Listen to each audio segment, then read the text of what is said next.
আওয়ামী লীগের সাবেক সংসদ সদস্য শেখ হেলাল উদ্দিনের ব্যক্তিগত সহকারী হুসেন মোহাম্মদ মুরাদ ওরফে সোহেল মুরাদকে গ্রেপ্তার করা হয়েছে। মঙ্গলবার দেশ ছেড়ে পালিয়ে যাওয়ার পথে বিমানবন্দরে গ্রেপ্তার করা হয় তাকে। বিমানের টিকিট চেকিংয়ের সময় গ্রেপ্তার হয় মুরাদ।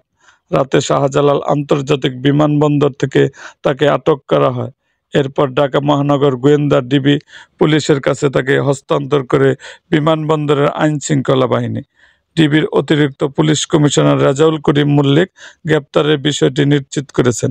মুরাদের বিষয়ে পরবর্তী আইনগত ব্যবস্থা প্রক্রিয়াধীন রয়েছে বলে জানান তিনি।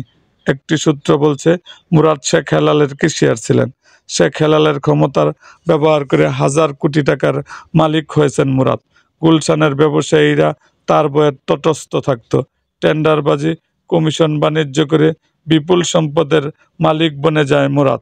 খোঁজ নিয়ে জানা গেছে, বৈষম্য বিরোধী ছাত্র আন্দোলনের সময়ে ছাত্র হত্যায় বিপুল অর্থের যোগান দেন সোহেল মুরাদ। এরকম আরও ভিডিও পেতে এবং রাজনৈতিক অঙ্গনের নানা ঘটনা ও ইতিহাস জানতে আমাদের মুক্তাগাছার ইতিহাস মিডিয়া ইউটিউব চ্যানেলটিকে সাবস্ক্রাইব করুন এবং পাশে থাকা বেল আইকনটি বাজিয়ে দিন।